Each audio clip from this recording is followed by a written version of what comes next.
گلزار اردو 11ویں جماعت کے لیے اردو نصاب لازمی 2019 کے مطابق آزمائشی اشاعت سندھ ٹیکسٹ بک بورڈ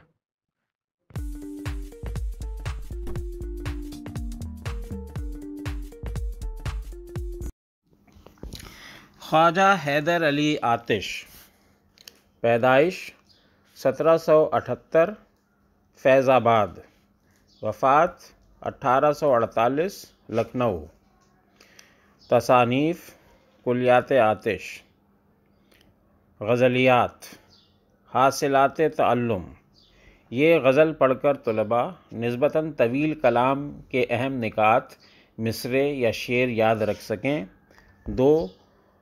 نسبتاً طویل کلام سن کر اپنے لفظوں میں بیان کر سکیں۔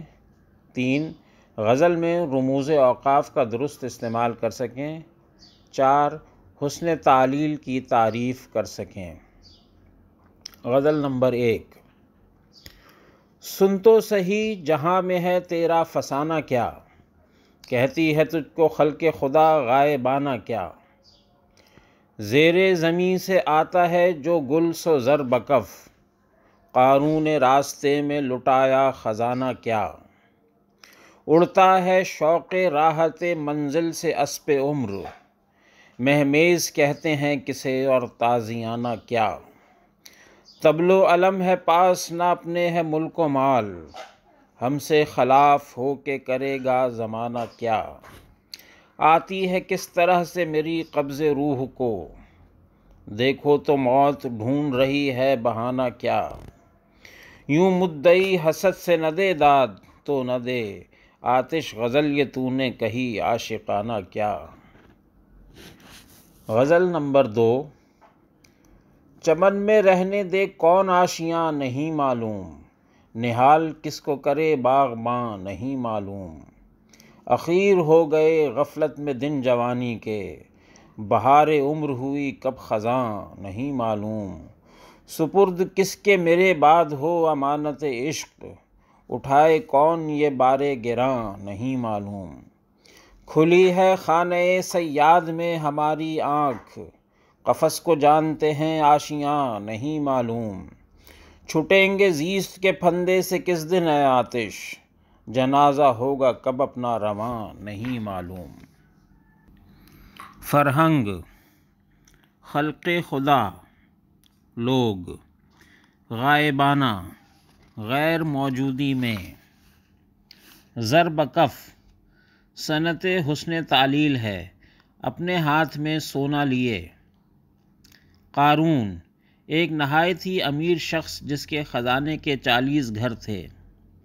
اسپ عمر: زندگی کا گھوڑا، مراد زندگی۔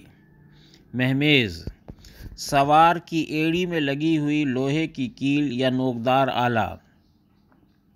تازیانہ: کوڑا، چابک۔ طبل و علم: مراد ہے فوجی سامان، اسلحہ۔ طبل: ڈھول، نقارہ۔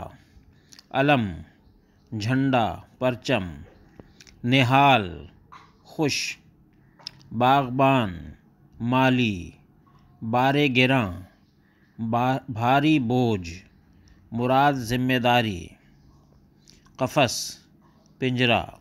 صیاد، شکاری۔ زیست، زندگی۔ مشق: سوال نمبر 1۔ درج ذیل اشعار کی تشریح کیجیے۔ 1۔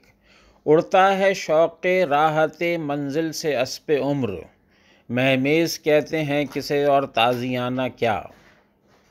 2۔ سپرد کس کے میرے بعد ہو امانت عشق، اٹھائے کون یہ بار گراں نہیں معلوم۔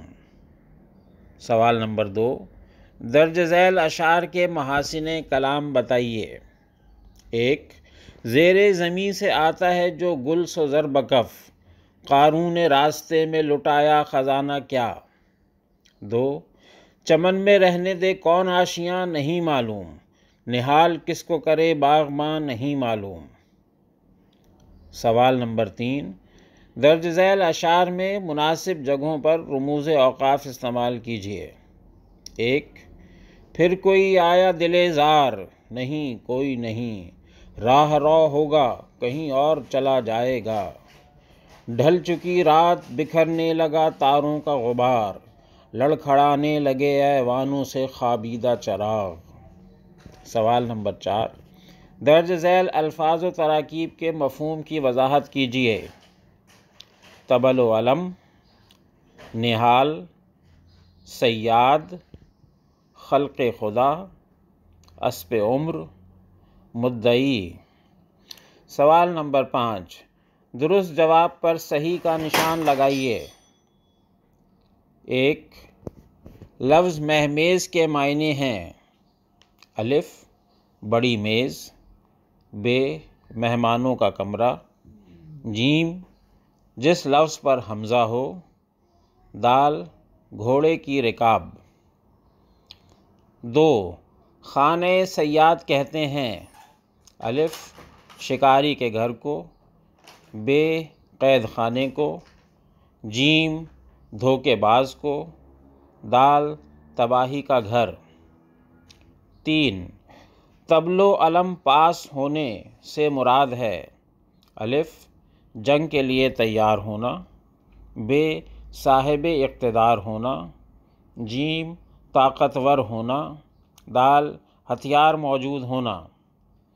4، آتش کی پہلی غزل کی ردیف ہے: الف، فسانہ، ب، کیا، جیم، غائبانہ، دال، سن۔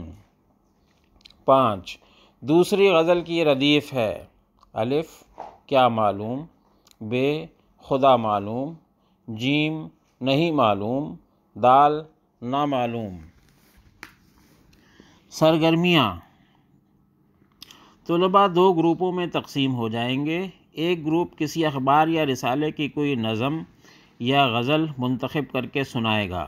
دوسرا گروپ اس نظم یا غزل کو اپنے لفظوں میں بتائے گا۔ پھر دوسرا گروپ پہلے گروپ کو غزل سنائے گا اور پہلا گروپ اس غزل یا نظم کو اپنے لفظوں میں بیان کرے گا۔ طلباء ان غزلوں کو گروپ کی صورت میں ایک دوسرے کو سنائیں گے۔